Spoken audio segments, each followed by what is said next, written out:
Friends cash రూపంలో toll చెల్లింపులు బంద్ ఇక నుంచి ఏప్రిల్ 10 నుంచి కొత్త రూల్స్.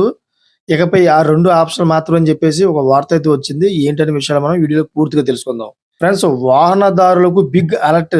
జాతీయ రహదారులపై టోల్ ఛార్జీలు చెల్లించేందుకు క్యాష్ పేమెంట్స్ బంద్ కానున్నాయన్నమాట. ఇక నుంచి నగదు రూపంలో టోల్ గేట్ల వద్ద టోల్ ఫీజులు చెల్లించే సౌకర్యం అందుబాటులో ఉండదు. ఇక నుంచి టోల్ రుసుములు చెల్లించాలంటే కేవలం ఫాస్టాగ్ యూపీఐలను మాత్రమే అనుమతిస్తారు.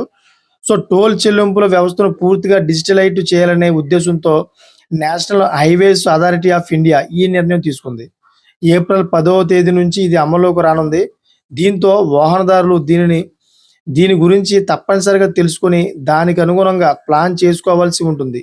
డిజిటల్ ఇండియాలో భాగంగా డిజిటల్ పేమెంట్స్ను ప్రోత్సహించడం, టోల్ గేట్ల వద్ద వెయిట్ చేయకుండా వేగవంతమైన ప్రయాణాన్ని మెరుగుపరచడమే లక్ష్యంగా నగదు చెల్లింపులను నిలిపివేసింది. సో ఏప్రిల్ 10వ తేదీ నుంచి నగదు రూపంలో టోల్ ఫీజులు స్వీకరించరు. ఫాస్టాగ్ ద్వారా చెల్లించాల్సి ఉంటుంది. ఫాస్టాగ్ లేని వాహనదారులు యూపీఐ సౌకర్యం ద్వారా చెల్లించవచ్చు. ఈ 2 విధానాలు మాత్రమే అమల్లో ఉంటాయి. విడతల వారీగా నగదు లావాదేవీలను నిలిపివేయాలని కేంద్రం గతంలో ప్రతిపాదించింది. సో మొన్నటి వరకు క్యాష్ రూపంలో చెల్లించే వారి నుంచి అదనపు ఛార్జీలు వసూలు చేసింది. అలాగే కేవలం 1-2 లైన్లను మాత్రమే ఈ విధంలో చెల్లించే వారి కోసం కేటాయించింది. ఇప్పుడు దానిని పూర్తిగా అమలు చేసేందుకు సిద్ధమైంది.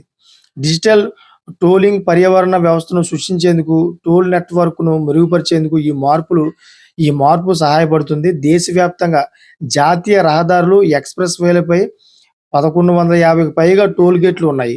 అన్ని చోట్ల ఇది అమలు కానుందన్నమాట. చూసారా ఫ్రెండ్స్, లేటెస్ట్ ఇన్ఫర్మేషన్ కోసం ఛానల్ సబ్స్క్రైబ్ చేసుకోండి. Thanks for watching friends.